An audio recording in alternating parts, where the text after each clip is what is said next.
Buenas tardes, licenciado. Muy buenas tardes para todos. Espero que estén bien y que no tengamos el día de hoy ningún inconveniente que nos interrumpa. En la clase anterior tuvimos un bajón de energía que no nos permitió terminar con el punto que teníamos para ese día. Entonces hoy vamos a retrotraernos un poco y vamos a desarrollar ese punto en particular, que son los derechos y deberes de los estados. Derechos y deberes de los estados. Pero previamente a ello, quiero anunciarles básicamente a los compañeros que se quedaron sin enviar el examen parcial, primer examen parcial, y a los que por alguna razón no pudieron presentar el examen, les informo que el día viernes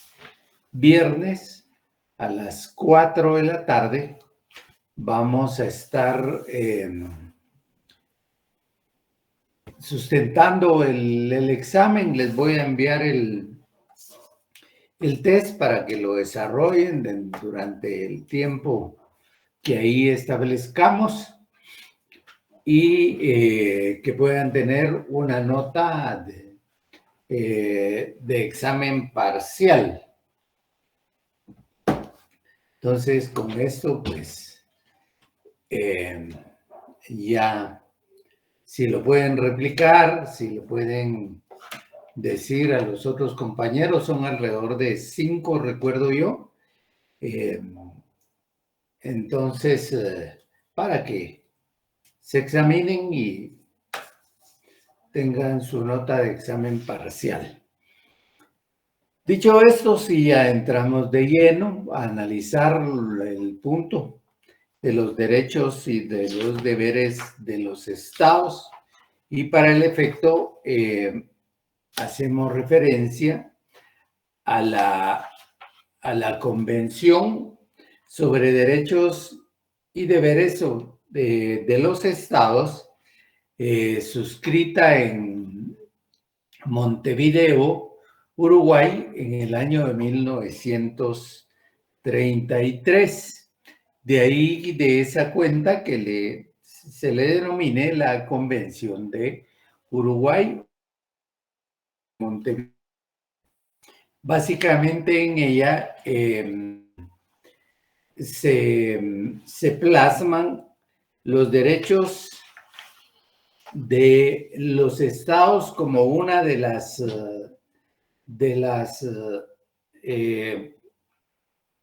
personas, podríamos decir, principales del derecho internacional público. Es decir, esa persona jurídica que goza de reconocimiento por parte de los demás colegas estados, y que tiene una participación dentro de la comunidad internacional. Nos referimos para ello a los estados que en esta convención se sintetizan de alguna forma la mayoría de derechos y la mayoría de deberes que los estados tienen. En principio, vamos a decir que en el artículo 11, perdón, el artículo 8 determina que ningún estado tiene derecho a intervenir en los asuntos internos ni en los externos de otro estado.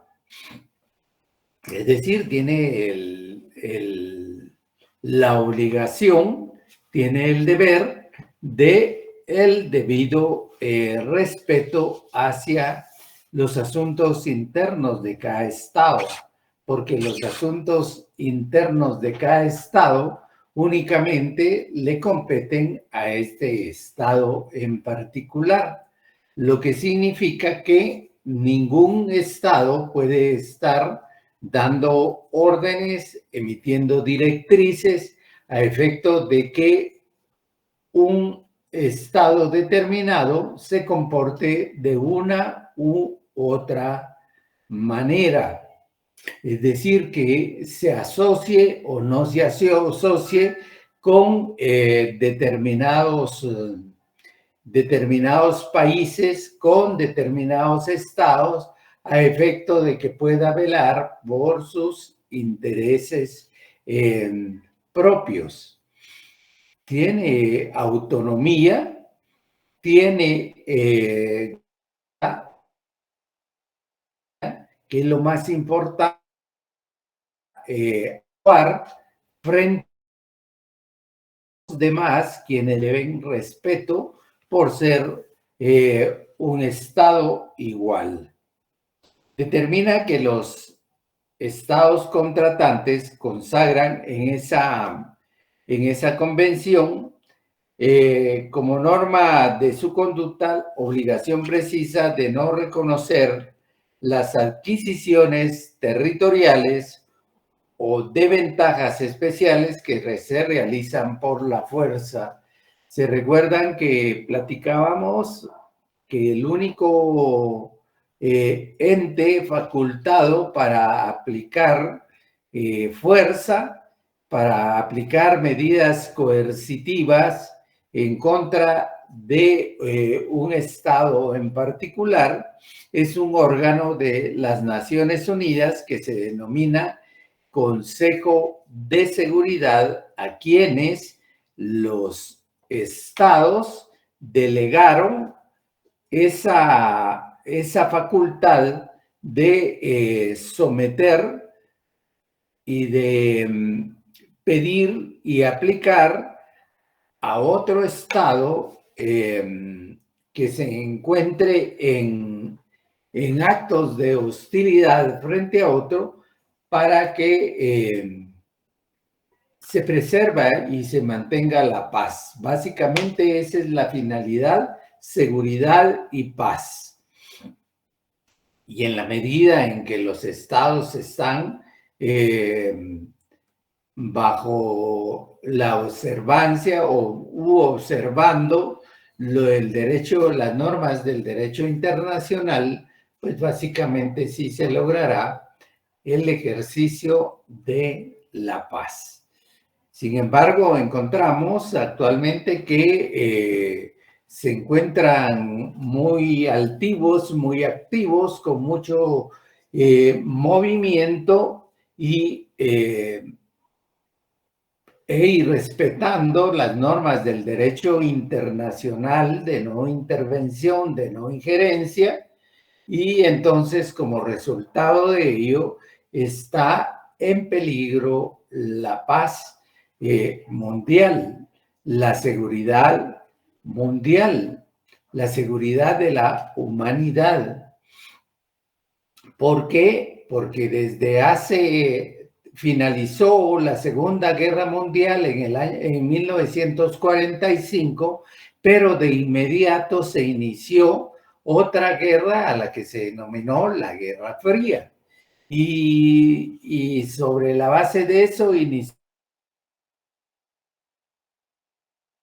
movimientos de espionaje entre países confrontados, entre países que tenían diferencias entre sí mismos, hasta la caída de la Unión Soviética, donde se consideró el final de la Guerra Fría. Sin embargo, con la llegada de nuevos gobernantes fundamentalmente a la China,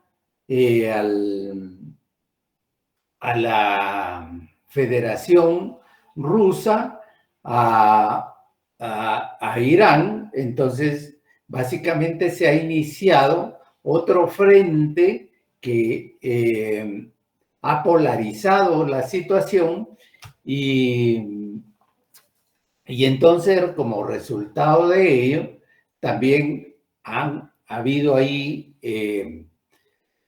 algunas acciones que ponen en peligro la paz del mundo. Dice que en el artículo que la Carta de los Estados Americanos determina que todo Estado americano tiene el deber de respetar los derechos de que disfrutan los demás estados de acuerdo con el derecho internacional. Respeto, no intervención, derecho a elegir de manera interna el modelo que así quieran, o el sistema que aquí sí quieran darse, es un derecho mínimo de los estados. El respeto al territorio, a la integridad territorial, es un derecho también de los estados, a que no se les vulnere, que no se afecte la integridad de su territorio, es un derecho de los estados. Y es un derecho, siendo un derecho de los estados, también es el derecho de las poblaciones que viven en esos estados a que se les mantenga en el ejercicio de la paz. Dice que los deberes de los estados se resumen en respetar los derechos de los otros estados. Respeto de uno hacia el otro de manera recíproca. Luego hace referencia a un principio y a un deber fundamental de los estados que se refiere cuando dice derecho a respetar los derechos de los otros estados, hace mención o básicamente lleva incluido ahí el respeto a la no intervención, el respeto al principio de autodeterminación de los pueblos. Y la intervención la define el doctor acá en su libro. Podemos describirla, dice, como la injerencia de un estado o grupo de estados o de organizaciones multinacionales o transnacionales u organismos internacionales o de compañías multinacionales o transnacionales o la complacencia por parte de los estados a la injerencia de sus nacionales en asuntos internos propios de otros estados, en tiempos de paz, con el objeto de imponerles su voluntad, influir en sus decisiones, conducirlo al fracaso o a la pérdida de quienes desempeñan en sus, o a la pérdida de quienes se desempeñan en sus órganos. No meternos en los asuntos internos de otros estados para preservar la paz. En donde vimos un acto de injerencia a nivel latinoamericano de manera reciente. Lo encontramos en la Organización de Estados Americanos, quien de una u otra forma, y a pesar de que en este caso hablamos del Estado venezolano, quien ya no pertenecía a la organización de las estados, a la OEA, quisieron volverlo sobre la base de aplicarle un libreto determinado, volverlo a ser parte de esta unión, de esta Organización de Estados Americanos, de esta organización hemisférica, y trataron de que en alguna forma aplicarle determinadas sanciones, desconocer a su gobierno y con posterioridad ingerir en el mismo. Ya de hecho ese acto era un acto de injerencia de una organización que estaba tratando de imponer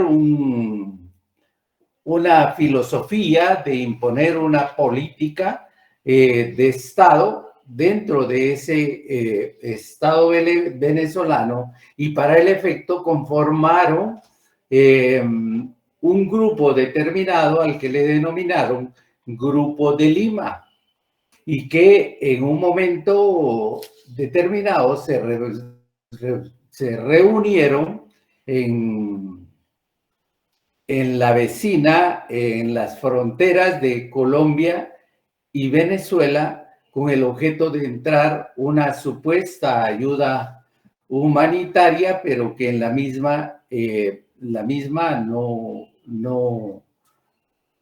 tuvo éxito, y el gobierno venezolano continuó en el poder, pero esta es una forma de injerencia donde los estados, o más bien los gobiernos con tendencias determinadas, asumen actitudes con la finalidad de imponer un gobierno al estilo o al modelo de los gobiernos que ellos vienen desarrollando, y eso fue lo que ocurrió allí.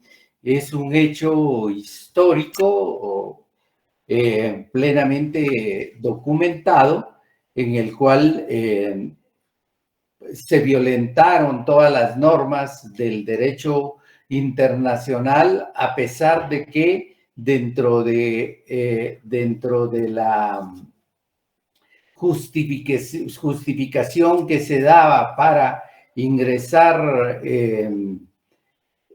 al territorio venezolano era una supuesta, no era una ayuda humanitaria, sino que eran una serie de elementos con la finalidad de subvertir el orden dentro de esa población o dentro de ese territorio, dentro de ese estado, para revocar, podríamos decir, o deponer un gobierno que no era afín a los intereses de grupo, ni a los intereses de la OEA, ni a los intereses de los Estados Unidos en particular, que eran los que comandaban prácticamente a ese grupo. Entonces, ahí es una forma que ellos dan de intervención. Podemos describirla, dice el doctor, la injerencia de un Estado o de un grupo de estados o de organizaciones multinacionales o transnacionales u organismos internacionales o de compañías multinacionales o transnacionales, o la complacencia por parte de los estados, que fue lo que sucedió ahí, a la injerencia de sus nacionales en asuntos internos o externos propios de otros estados. Vemos cómo también no solo los estados pueden intervenir dentro de los asuntos internos de un Estado, sino que también podemos encontrar la subvención que pueden dar organizaciones o corporaciones internacionales o transnacionales con la finalidad de que de hacer efectivos los intereses que les son propios y que en muchas ocasiones les son denegados por parte de los estados, principalmente hacia la explotación de recursos que generan abundantes dividendos. Dice el doctor que hoy en día, sin que ello signifique que la intervención militar haya desaparecido, la intervención también adopta formas más sofisticadas de intervención. Por ejemplo, encontramos la guerra económica cuando de una u otra manera se ataca la moneda y entonces empieza a perder valor frente a la moneda internacional, frente al dólar, podríamos decir, y las monedas van disminuyendo, con lo cual se afecta a la misma población sobre la adquisición de las mercancías, sobre la adquisición de los productos que tienden a ser cada día mayormente claros. Esta guerra puede ser una guerra híbrida que vaya combinada con un ataque fundamental a la moneda para elevar los precios y lograr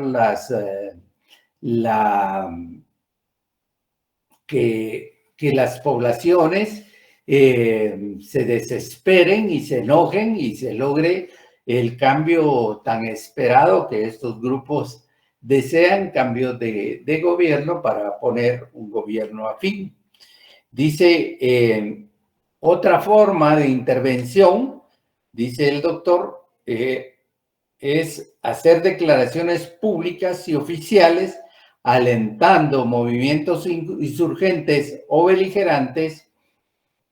Y otro estado, lo que sucedió en Libia, donde se daba el apoyo a un gobierno en el exterior, a un gobierno en el exilio y que en definitiva terminaron con el derrocamiento de Gaddafi.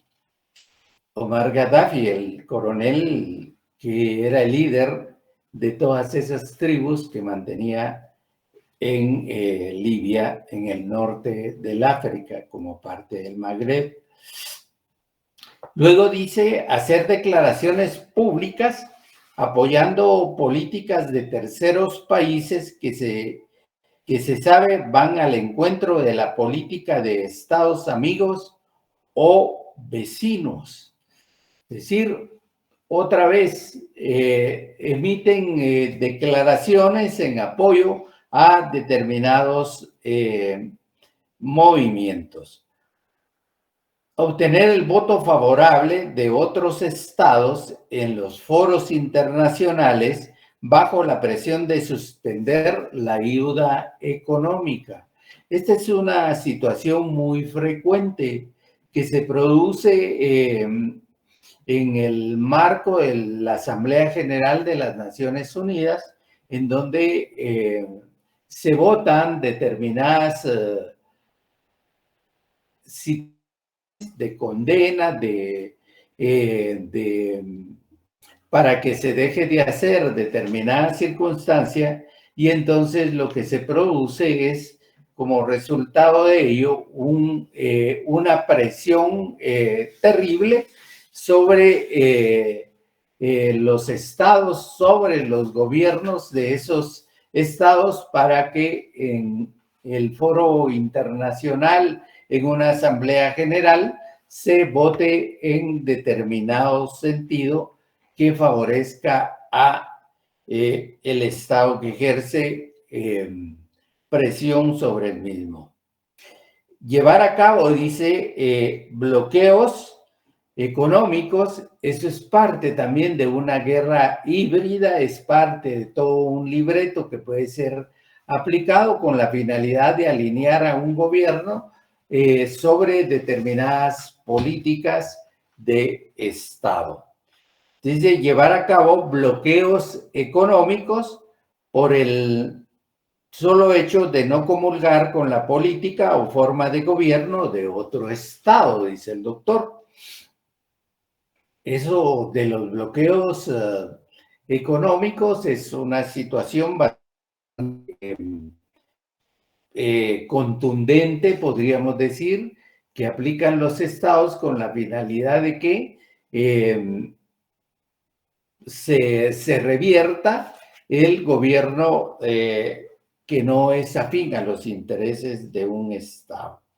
Llevar a cabo bloqueos técnicos por el solo hecho de no aprobar la política de otro estado.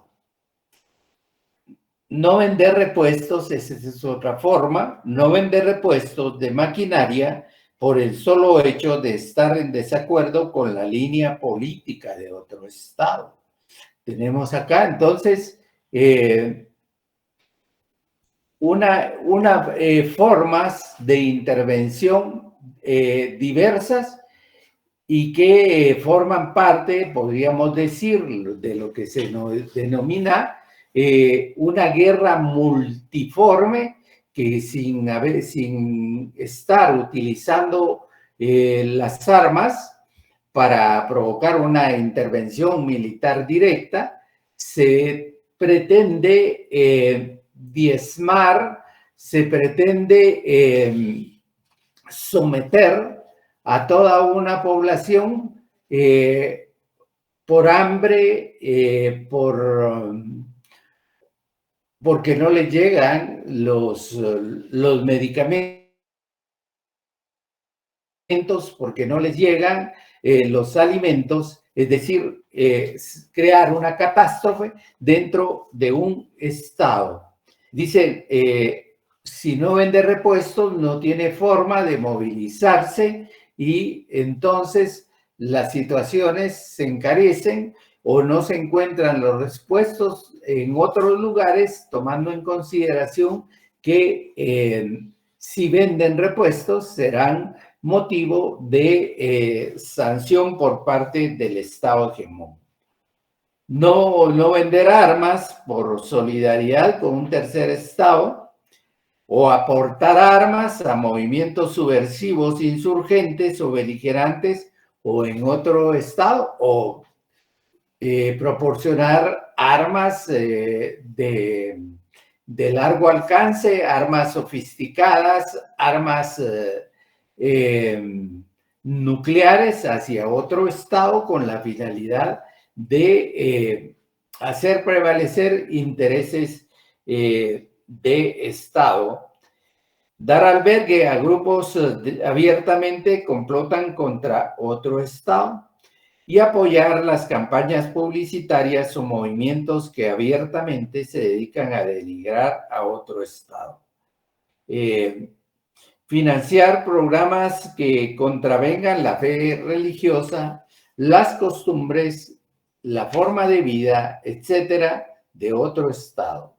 Exigir cambios legislativos previo a otorgar ayuda financiera, ya sea esta en forma de donaciones o préstamos internacionales.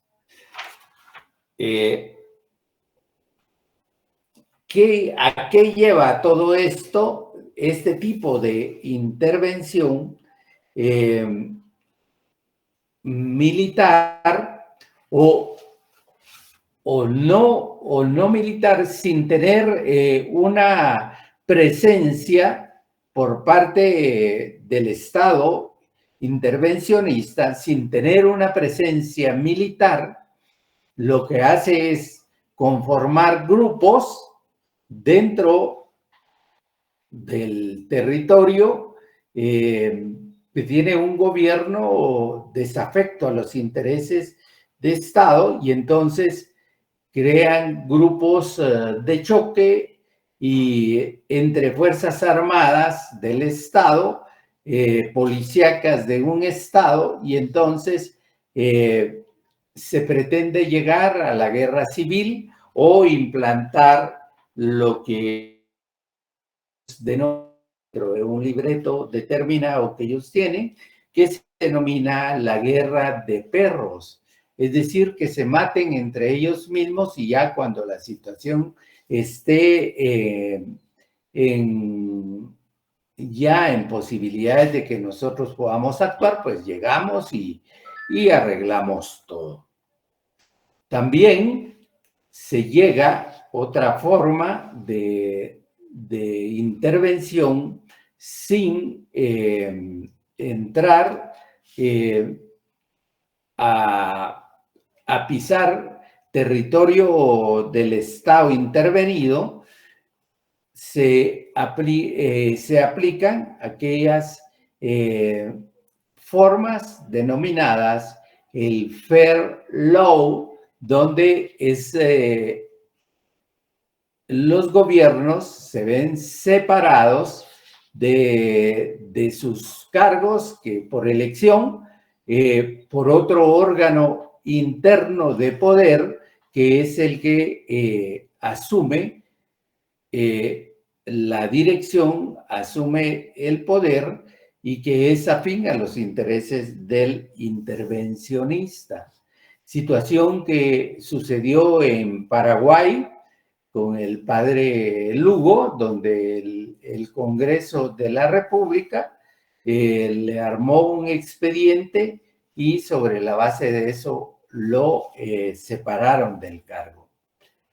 Misma situación en Brasil, en donde le arman un expediente de participación a la presidenta del cargo, en ese entonces Dilma Rousseff, y le inician todo un proceso judicial, ahí es el organismo judicial, y provocan la separación del cargo y dejan en el cargo al vicepresidente, quien asume en favor del Estado intervencionista. Situación también que se da pero en este caso no con el gobernante, sino que con un candidato que pudiera llegar a asumir el poder, también se le aplica un expediente y inclusive se le condena y se le procesa y se le condena y se va a hacer. Dice especial mención, dice el doctor, merece la intervención financiera. Tiene su fundamento jurídico, establece el doctor, en 3 aspectos. Un tratado concluido entre el Estado deudor y la potencia cuyos súbditos son acreedores de aquel. Es decir, establecen una especie de normativo en el cual se imponen las cláusulas correspondientes y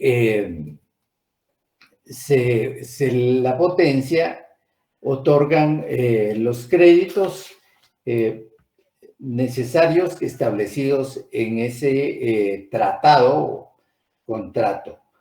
Dice, ve un contrato entre el Estado deudor y los acreedores agrupados en un cuerpo organizado. Y el otro es en un acto unilateral de un Estado extranjero que sirve para disimular una intervención política. En la actualidad, dice, la intervención se da por razones de tipo político, dice equilibrio político, no tanto por el deseo de preservar el derecho de conservación y defensa, establece el doctor. Dice que la intervención en cualquiera de sus formas declara, presupone, implica y o conlleva la negación de la soberanía del Estado, deliberada, diplomática o solapadamente agredido.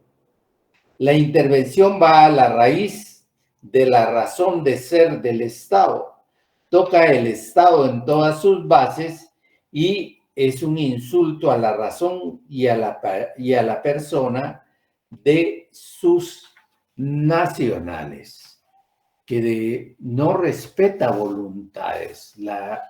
La intervención lo que ve son intereses y crea todo un andamiaje que va encaminado de acciones mediáticas, donde utilizan a los medios internacionales de información para crear una matriz de opinión y luego sobre la base de eso ir por este estado que es desafecto o es un estado que no atiende a los intereses que se tratan de imponer dentro de una región determinada. Vamos a la doctrina de la no intervención. Hay una doctrina fundamental de la no intervención. Y esta doctrina de la no intervención consiste en afirmar que cada Estado tiene derecho de arreglar sus asuntos internos como le place, mientras no lesione el derecho de sus vecinos. Yo agregaría que, si bien es cierto, tiene ese Estado el derecho de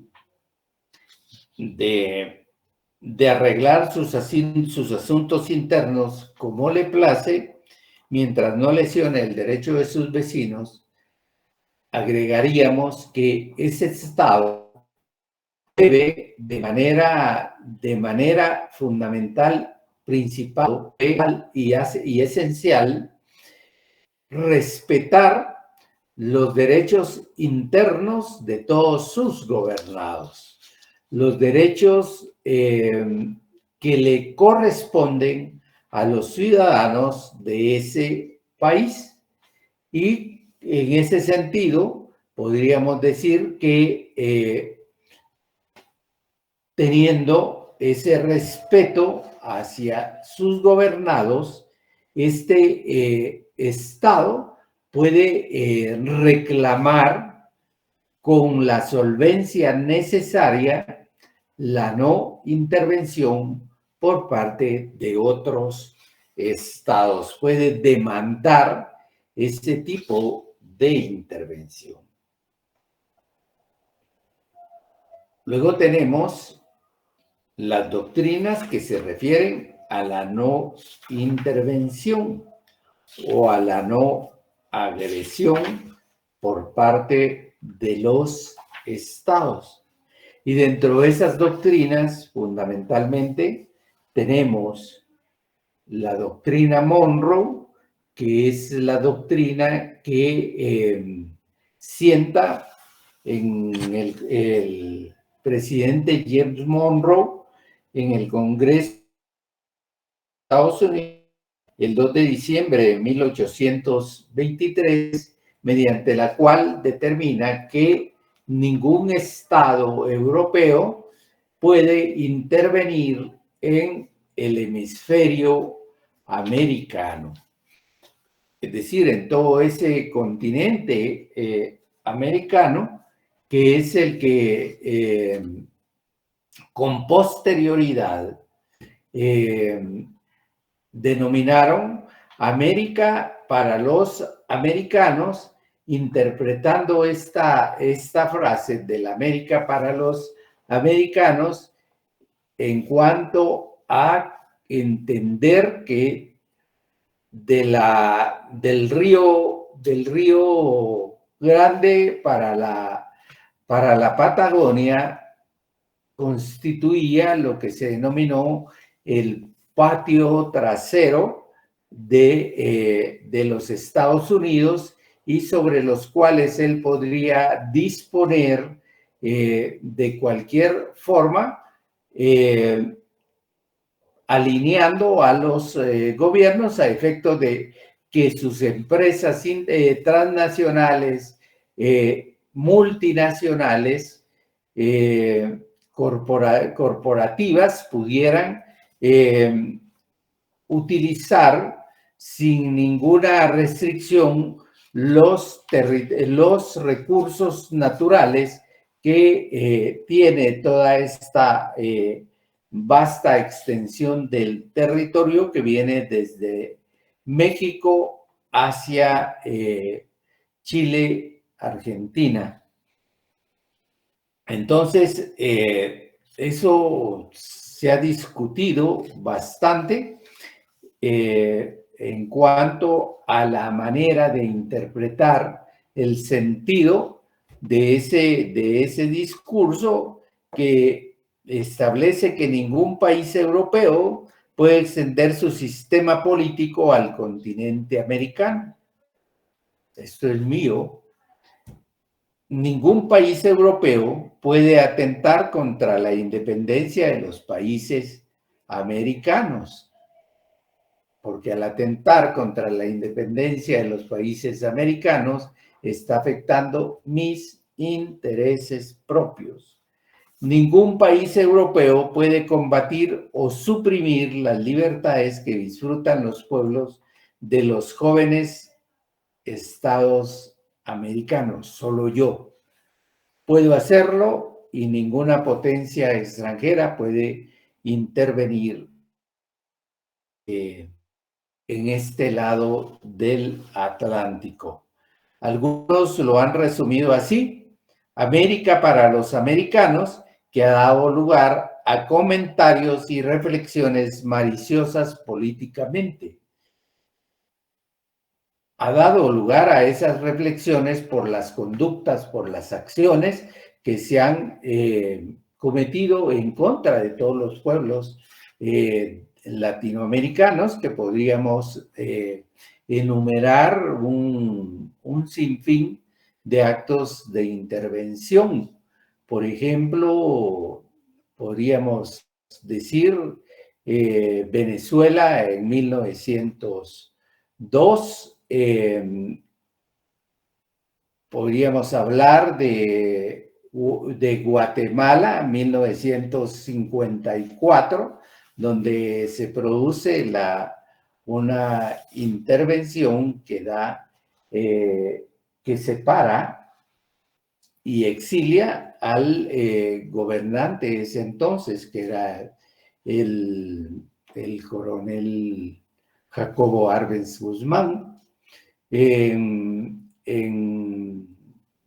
República Dominicana, una intervención también, donde también se separa al gobernante de turno, todos desafectos a los intereses de la Unión Americana. Básicamente hablamos del imperio, de las grandes transnacionales, de esos grupos de poder económico, de esos grupos de poder político, que son los que en definitiva realizan las intervenciones. El pueblo norteamericano, pues básicamente solo es resultado de todas esas circunstancias que se producen.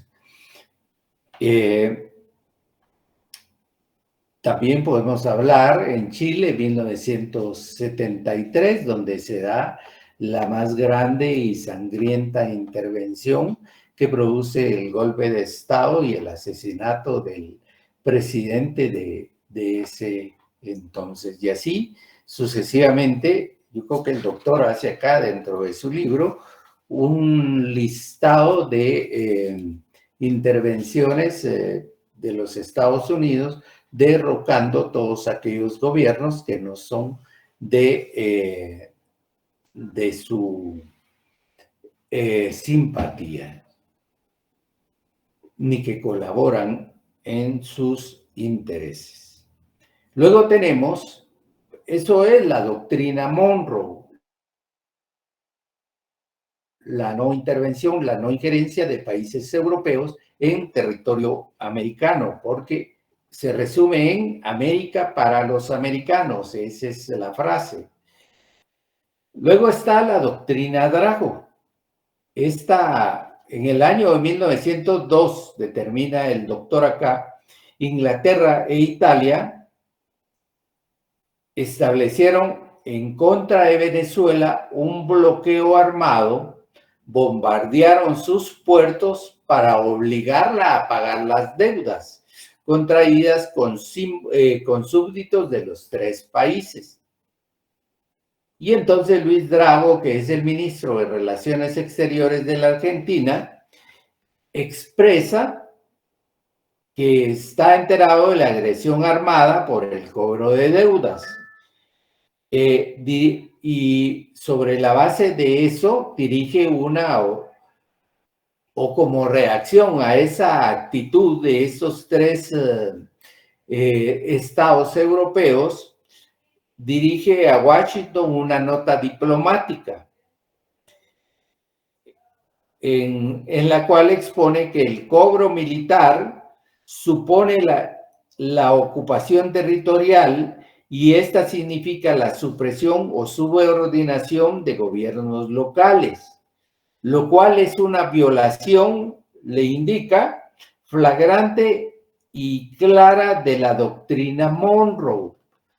¿Se recuerdan que dijimos que en la doctrina Monroe se había sentado la premisa de que ningún país o ningún estado europeo podía agredir ni intervenir un gobierno americano? Pues se produce en ese caso en 1902 en contra del gobierno de Cipriano Castro, me parece,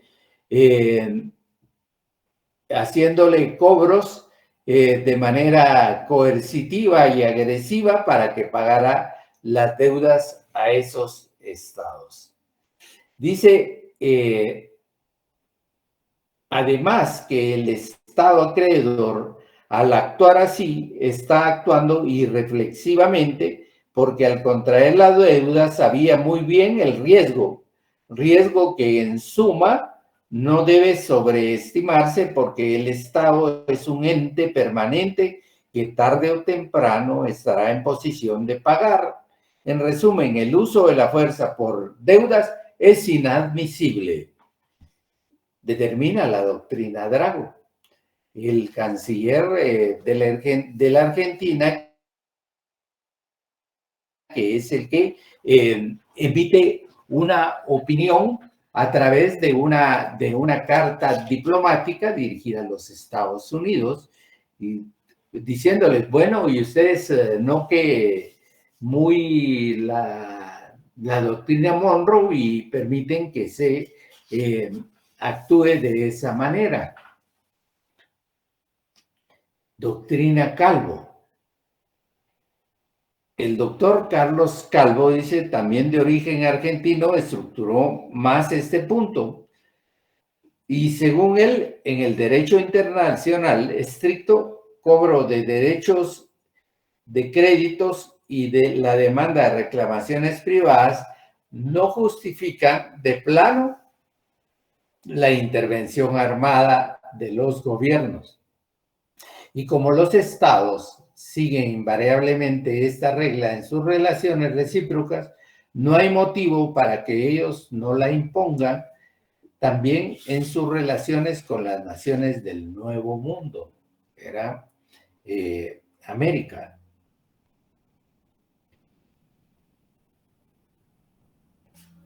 Prácticamente va en el mismo sentido, en la misma línea, de entender que por motivos de deuda no se debe de aplicar la fuerza armada ni la intervención de los estados para culminar de esa manera el pago de las diferentes deudas. Dice que la no intervención ha devenido en un principio convencional del derecho internacional público.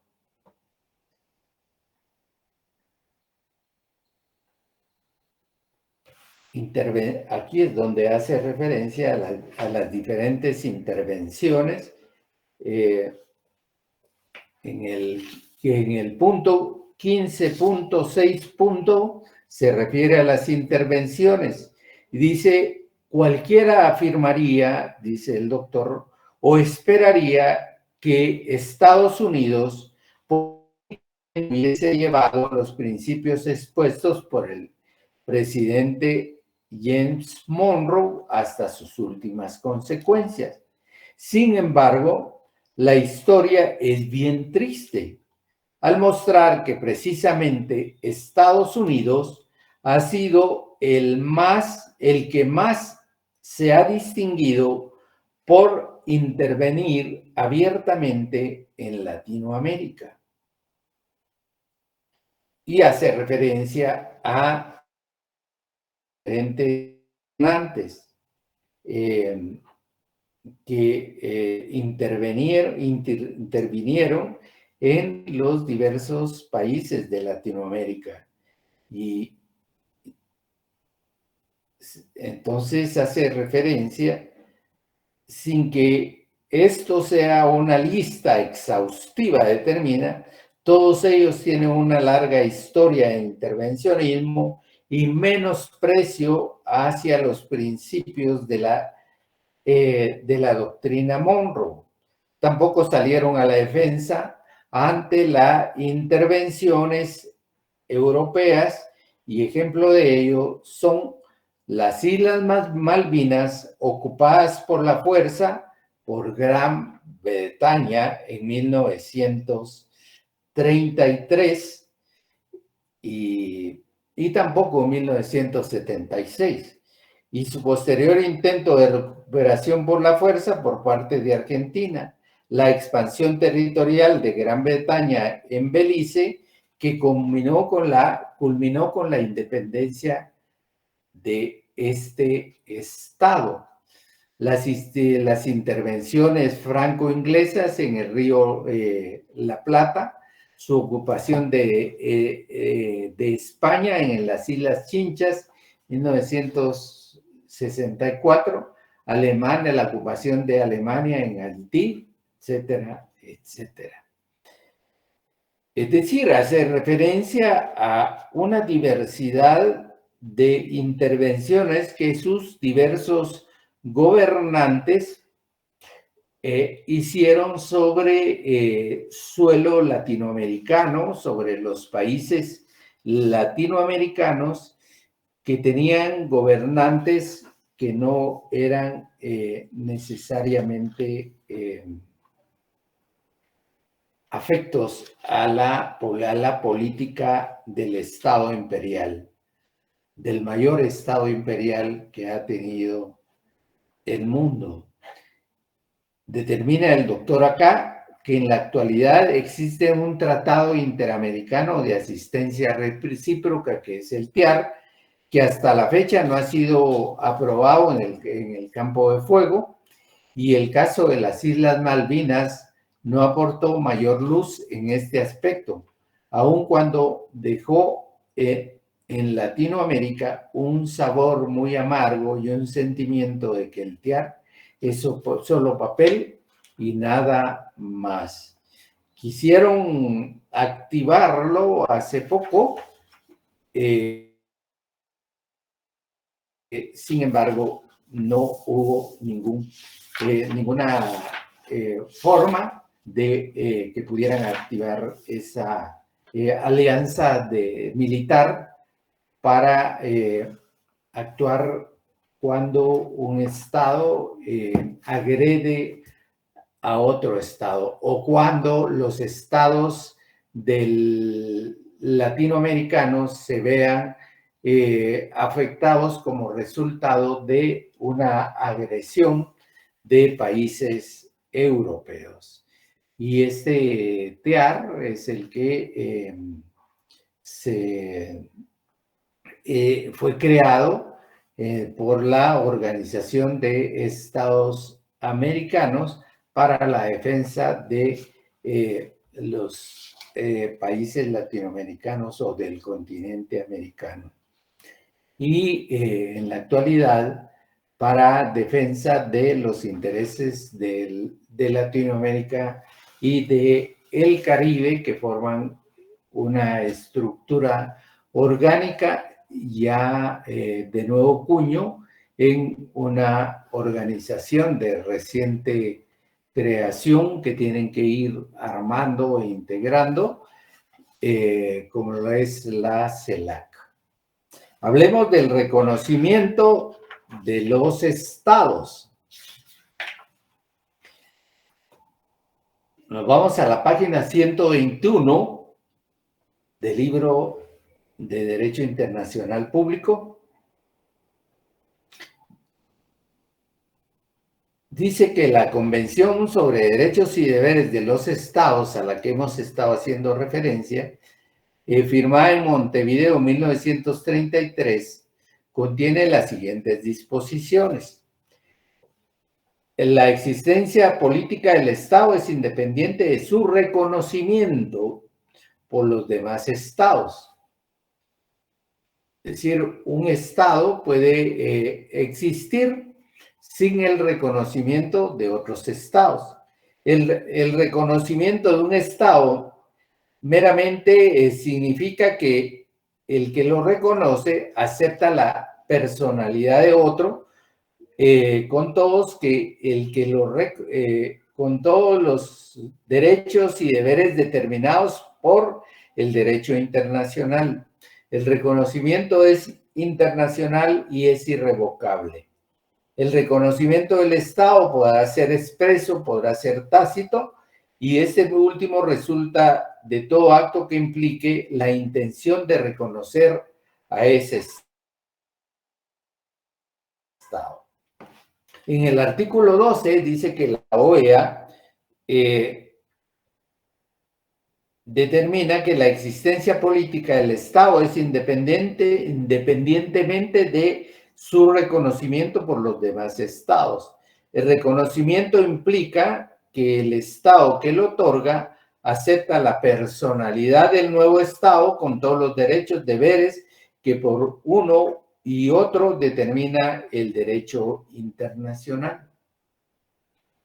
No se necesita, o sea que no es necesario el reconocimiento que es independiente de la existencia propia de un Estado. ¿Qué necesita ese Estado para poder existir? Pues necesita de un territorio debidamente delimitado, es decir, una integralidad territorial marítima, aérea, en la cual se puede asentar toda una población con identidad propia que lo represente, con sus tradiciones como Estado, y que tenga un gobierno que se base en un ordenamiento jurídico que le permita gobernar a toda esa población, a todos los habitantes que se encuentran dentro de ese territorio, y quien es el que ejerce la jurisdicción y ejerce la soberanía y representa a esa población, a ese Estado en el exterior. ¿Qué es el reconocimiento? Dice el doctor. Hay toda una teoría general del reconocimiento con intervenciones precisas de doctrinas de diferentes de diferentes autores, de diferentes personajes que a nivel latinoamericano han jugado un rol importante de representación, de gobernanza dentro de sus respectivos países. Y acá determina el doctor que el reconocimiento es el acto por el cual se admite a la vida internacional a un Estado, a un gobierno, a un grupo insurgente, en forma permanente o temporal. Por el reconocimiento se adquiere el respeto de la comunidad internacional. Por el reconocimiento se sale del aislamiento internacional. El reconocimiento es importante para la vida del Estado y es una cuestión de intención. El reconocimiento involucra aspectos y razones políticas, ya que los estados suelen estar más influenciados por razones políticas que por razones jurídicas, cuando se trata de otorgar o de retirar su reconocimiento. Entonces, en este sentido, encontramos acá diversos órganos que son objeto por parte de esta comunidad internacional de un reconocimiento que puede ser permanente o puede ser temporal. Será permanente el reconocimiento que tienen los estados cuando ingresan a la comunidad internacional, en donde se les otorgan todos los derechos que tienen sus demás colegas, de igualdad, de respeto a la no intervención, de respeto a la libre determinación y de respeto a la igualdad. Entonces, todos ellos como estados gozan de una permanencia dentro de este contexto de las organizaciones de carácter internacional y que en la cual pueden asumir todas las actitudes, todas las conductas que así interesen a sus propias poblaciones. Hace referencia a un reconocimiento temporal cuando se refiere a grupos determinados, a grupos alzados que lo que pretenden es derrocar a un gobierno y poder instaurar su propio modelo, su propio sistema de gobierno afín al que ellos estimen conveniente. Y en ese sentido hace referencia a los grupos beligerantes, que son aquellos que ya tienen ganado una porción de territorio y que tienen asentado en el mismo determinadas instituciones que ya los representan y a través de las cuales ejercen un poder. Y luego están los grupos insurgentes que, a diferencia de los beligerantes, no tienen ganado ningún territorio, pero que sin embargo tienen una bandera de lucha que con la que pretende una finalidad establecida, que es el derrocamiento también del gobernante. Es decir, que las organizaciones y la comunidad internacional también se ocupa de estos actos que básicamente son de intervención. El valor jurídico, entonces ya vimos lo que es el reconocimiento, ahora veamos lo que determina el doctor con relación al valor jurídico que se le da a ese reconocimiento. Y al efecto dice, existen dos teorías, una teoría constitutiva y otra teoría declarativa, que son las que van en el sentido de determinar que empieza a ser Estado a partir del momento en que sea reconocido, o empieza a ser el Estado a partir del momento en que llene los requisitos necesarios para ser un Estado y que tenga relaciones con algunos otros estados que le reconocen esa personalidad jurídica. Y en ese sentido, la teoría constitutiva afirma que el reconocimiento es indispensable para poder ser, es decir, para nacer a la vida internacional. En este caso, la existencia misma se recibe del reconocimiento y si éste no llega, nunca existe. Es una teoría que pone en primer orden la existencia del Estado para poder ser reconocido como tal.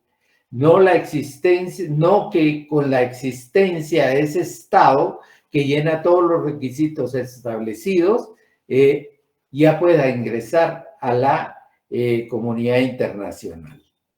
Esa es la teoría constitutiva. Y la teoría declarativa afirma que el reconocimiento no es un elemento indispensable para ser como sujeto de derecho internacional, sino que la consagración jurídica de un hecho preexistente.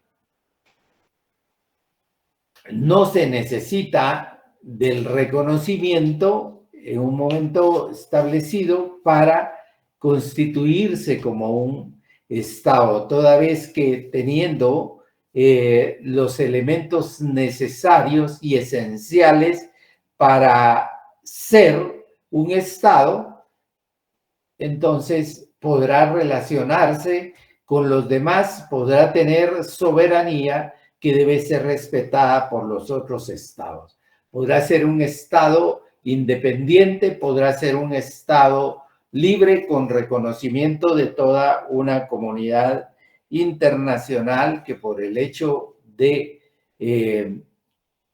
existir debe de reconocerlo.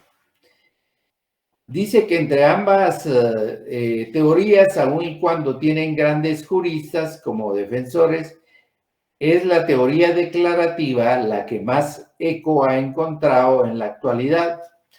Oficialmente fue consagrada en Montevideo en la Convención Interamericana sobre Derechos y Deberes de los Estados en 1933. Ahí tienen 1939. Pregunto.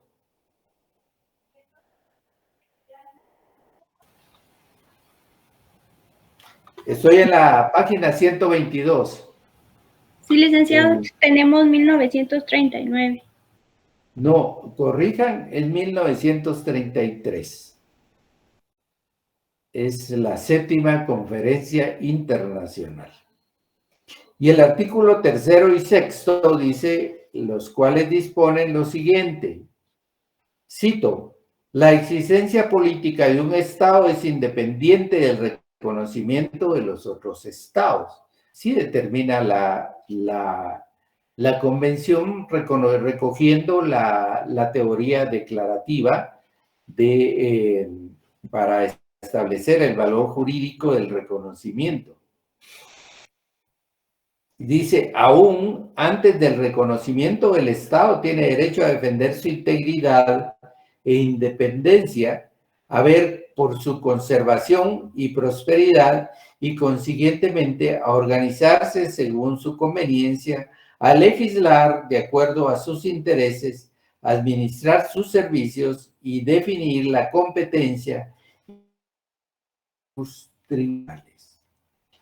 No necesita estar reconocido para poder organizarse a nivel interno y poder mostrarse con posterioridad como una estructura estatal que pueda desarrollar en el exterior toda una serie de relaciones importantes para su gobierno, para los intereses de su población y para la defensa de la integridad de su territorio, que como dije, comprende tierra, aire, mar, el mar territorial e insular que le corresponde, y que como resultado de ello, entonces, ya se estructura como un Estado soberano, como un Estado que puede tener participación en el exterior con sus demás colegas. Establece el artículo 6 en la misma convención que el reconocimiento de un Estado solo significa que el Estado que lo reconoce acepta la personalidad de otro con todos los derechos y obligaciones determinadas por el derecho internacional, ya lo habíamos dicho. Y el reconocimiento es incondicional y es irrevocable.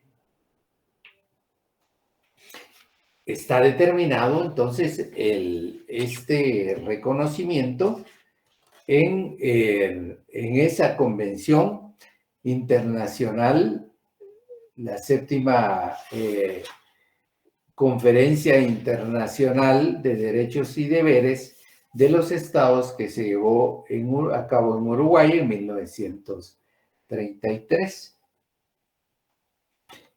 Posteriormente, en la página 123, el doctor determina y se pregunta qué es el reconocimiento de un Estado. Hay una interrogante allá.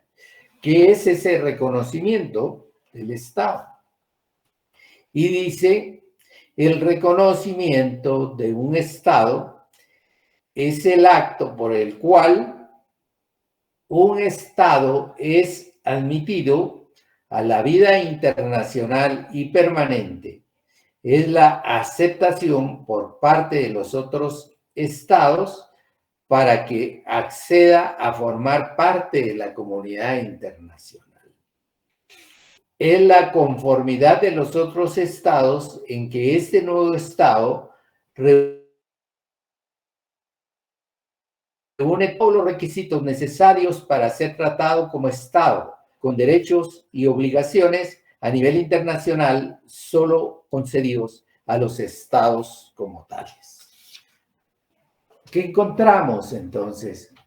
Que este reconocimiento constituye la aceptación por parte de todos los otros estados de permitir o de admitir a un nuevo estado como parte de esta comunidad internacional, y que en tanto que ese estado soberano e independiente que llena todos los requisitos del derecho internacional, entonces debe de ser reconocido por esta comunidad internacional donde conviven y perviven los estados, a fin de que éste pueda ejercer en ese medio todos sus derechos, todos sus deberes como un Estado soberano, como un Estado independiente. Simple, entonces, es la aceptación por parte de los demás estados de este nuevo Estado, al cual,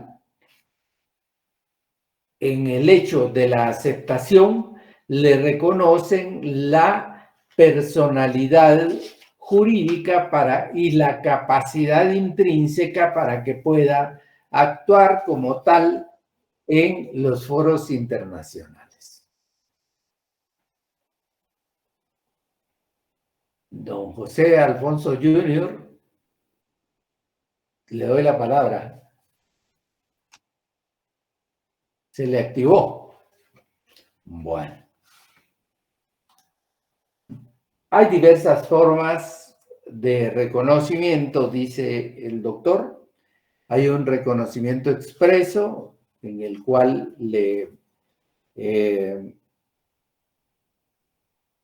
reconocen al Estado por la celebración de convenio o diversos convenios o de tratados. También puede ser tácito o implícito cuando se ejecutan actos que involucran necesariamente el reconocimiento de la existencia del Estado. El reconocimiento es pleno, es decir, sin ninguna condición. Condicionado cuando se impone algunas condiciones, el otorgamiento, por ejemplo, el reconocimiento de Panamá, dice el doctor. Panamá es un estado que fue agredido también. Dice, por el reconocimiento de Panamá, por Estados Unidos, reconocimiento que se hizo del estado del Congo en 1885, a condición de que respetara el comercio. Puede ser colectivo cuando intervienen más de dos estados, consultado cuando previamente a reconocer a un estado, dos o más estados intercambian consultas. Por ejemplo, Bolivia en 1942-47.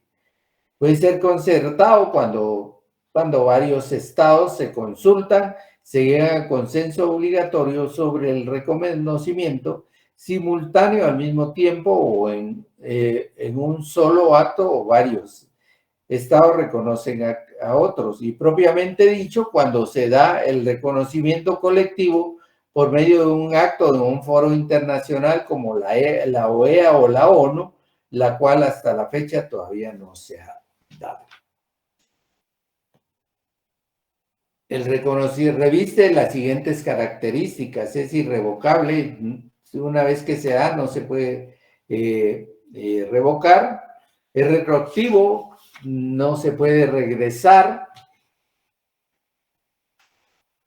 y luego dice el doctor, ¿cuándo se otorga el reconocimiento?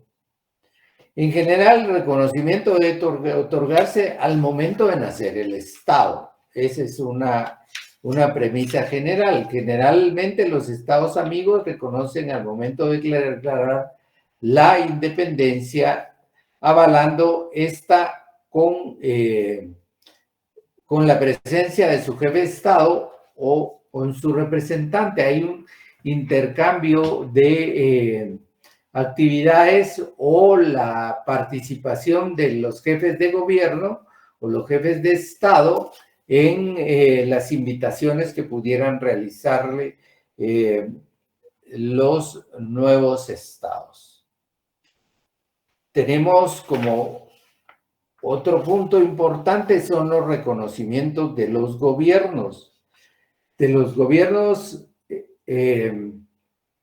Acá se produce una situación importante porque los gobiernos pueden acceder al poder, pueden asumir la representación del Estado y el gobierno de sus habitantes por dos vías. Uno, por una vía pacífica, constitucional y de derecho que respete el orden jurídico constitucional establecido y que se realice por medio de elecciones apegadas a la ley. Y la otra es el reconocimiento cuando los gobernantes llegan al poder por vías de hecho, por golpes de Estado, y se asientan asumiendo el gobierno de los habitantes de ese Estado. Dice que los gobiernos se clasifican, dice, el derecho acepta que existen dos clases de gobiernos, gobierno de jure y gobierno de facto.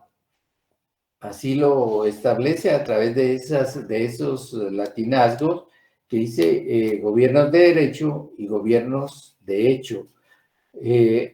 Los primeros son de jure, aquellos que asumen el poder de manos de otro gobierno, de derecho conforme a un procedimiento regulado en la Carta Magna y en las leyes de carácter constitucional. Y el otro es gobierno de facto, aquellos que asumen el poder por medios no constitucionales, a veces a través de violencia. Algunos califican este hecho como asalto al poder.